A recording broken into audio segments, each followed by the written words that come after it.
আমার মসজিদে ছোট্ট বাচ্চা আসে, ছোট্ট একটা বাচ্চা। আমার মসজিদে অনেক বাচ্চা, ছোট্ট ছোট্ট বাচ্চা অনেক।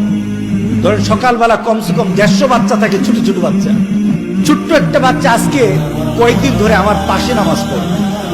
ছেলেটা মুখটা ঢাকে, মাথাটা ঢাকে, মোজা পরে, সুন্দর ট্রাউজার পরে, হাতে একটা টর্চ লাইটটা রাখে, এরপরে সুন্নত আদায় করে চুপ করে বসে থাকে, একটু একটু আমার দিকে তাকায়। আমি তার গালটা ধরলাম, এত খুশি হয়ে গেছে ছেলেটা। আমি ছোট্ট বাচ্চার গালটা ধরে আমি অনুভব করলাম এই বাচ্চাটা ওই বাচ্চা না, এই বাচ্চাটা আল্লাহকে সন্তুষ্ট করার জন্য মাকে ডেকে ডেকে আগে ঘুম থেকে উঠে যায়, আগে ঘুম থেকে উঠে যায়। আমি বাচ্চাটার দিকে তাকিয়ে থাকলাম, খুশি হয়ে গেল বাচ্চাটা যখন আমি আদর করলাম। ছোট্ট বাচ্চা, কত বয়স হবে? 7-8 বছর। প্রতিদিন আসে ফজরের নামাজের সময়। কিন্তু আমি মাঝে মাঝে চিন্তা করে বলি, আমার গ্রামের এমন যুবক, এমন বয়স্ক মানুষ আছে এখন পর্যন্ত সূর্য ওঠা পর্যন্ত তারা ঘুমাতেই থাকে।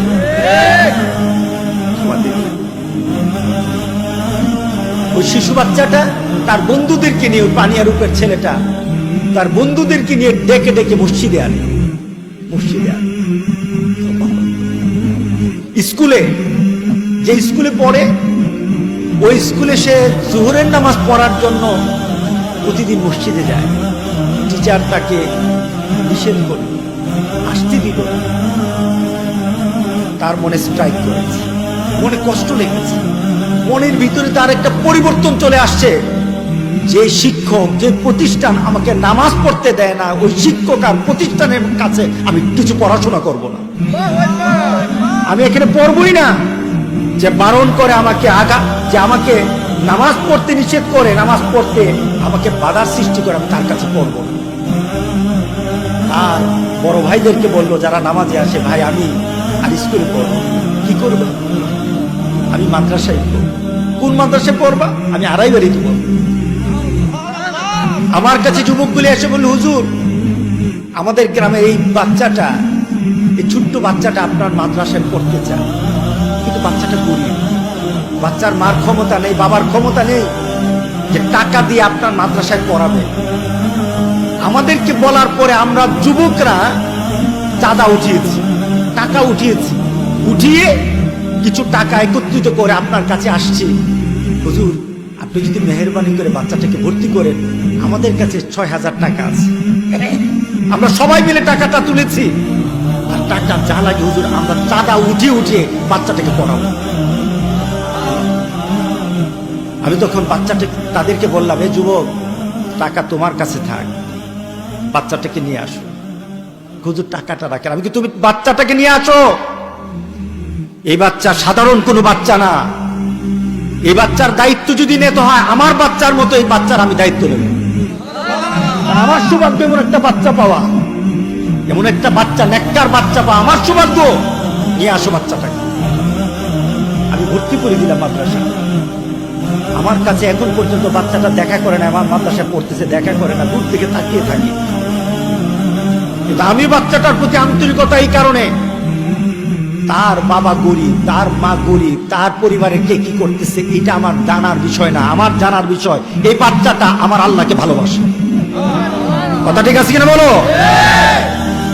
এটাই তো ইসলাম, এটাই তো মেনে নেওয়া, এটাই তো একটা মুসলমানের জন্য পূর্ণাঙ্গভাবে ইসলামের মধ্যে ঢুকে যাওয়া। আজকে আমাদের যুবকগুলি নামাজ পড়ে না, মোবাইল ছাড়া কিছু বুঝে না। তুমি মোবাইলে যতক্ষণ সময় দাও তার 10 ভাগের 1 ভাগ আমার আল্লাহর জন্য সময় দাও না। তুমি মোবাইলের মধ্যে তুমি যা কিছু দেখো, ওই দেখাটা দিয়ে তোমার মধ্যে চিন্তা আসে না, যে চিন্তার কারণে তোমার শাস্তি হবে, এই চিন্তা তোমার মধ্যে আসে না, তোমার পরিবর্তন হয় না। তুমি যদি এই পরিবর্তন না হও, মনে রেখে দিও আল্লাহর গজব থেকে তোমাকে কেউ বাঁচাতে পারবে না।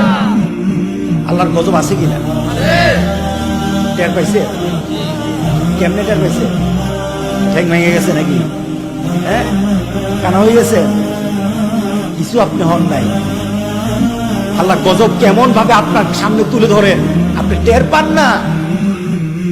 গোটা পৃথিবী এখন ডেডলক হয়ে গেছে, গোটা পৃথিবীর এখন মানুষ চলাচল, পৃথিবীর এখন হুমকির মুখেও চলে আসছে। আমি গত কয়েকদিন ধরে চিন্তা করছি দেশের বাইরে যাব, একটু হয়তো সৌদি আরব যাবো না, না তো মালয়েশিয়া যাবো, না তো অন্য কোন দেশে যাব, কিন্তু সব দেশ থেকে একই কথা, না না আসবেন। আমার একটা বোন থাকে ইউরোপে, ইংল্যান্ডে, তো ভাই এখন আসেন। সব দিক থেকে একটা ভীতি। কিসের ভীতি? গজবের ভীতি। কিসের ভীতি? গজবের ভীতি। আপনার ভিতরে যদি চিন্তা চলে আসে, এই গজব তো আসে এয়ারপোর্ট দিয়ে, এয়ারপোর্ট বন্ধ, গজব ঢুকবে না। গজব এয়ারপোর্ট দিয়ে আসে না, গজব আকাশ দিয়ে আসে। আমাদেরকে চিন্তা করা দরকার। ওয়ালা তাত্তাবিউ খুতুওয়াতিশ শায়তান, শয়তান যেটা পছন্দ করে এটা করো না, আল্লাহ রাসূল যেটা পছন্দ করে এটা করো। দুনিয়া তো শান্তি থাকবে, আখিরাতেও শান্তি পাবে। আল্লাহ সুবহানাহু ওয়া তাআলা মুসলমানদেরকে এখনো হেফাজত করতে চান।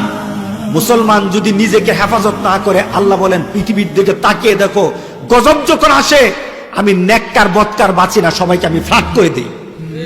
কথা ঠিক আছে কিনা বলেন? গজব থেকে বাঁচতে হবে কিনা বলেন? বাঁচতে রাজি আছেন? দুইটাই ঘুমাবেন, ফজরের নামাজ কিভাবে পড়বেন? আপনার ভিতরে যদি ফজরের নামাজের আকর্ষণ থাকে, গোটা পৃথিবীর কেউ আপনাকে ঠেকাতে পারবে না, ঠিক না? সন্ধ্যা রাত্রে ঘুমাবেন, ফজরের নামাজ বুঝেন না, ফজরের নামাজের প্রতি আপনার কোনো আকর্ষণ নেই, আপনি সন্ধ্যায় ঘুমালো, দেখা যাবে ফজরের ওয়াক্ত শেষ, আপনার ঘুম ভাঙে নাই। আছে কিনা? এমনও ব্যক্তি আছে ফজর চলে যায়, সূর্য উঠে যায়, সে উঠতে পারে না। আল্লাহ সুবহানাহু ওয়া তাআলা বলেন, বান্দা তোমার ইচ্ছা অনুযায়ী আমি দিনটাকে তোমার জন্য সহজ বানায় দিই। ফাসানু ইয়াসসিরুহু লিল ইউসরা। তুমি যদি সকালবেলা উঠতে চাও, তুমি যদি ফজরের নামাজটাকে টার্গেট করো, ফজরের নামাজের আকর্ষণ তোমার ভিতরে ঢুকে যায়, আল্লাহ বলেন ফজরের আগে তোমাকে উঠা আল্লাহ সহজ করে দিবে।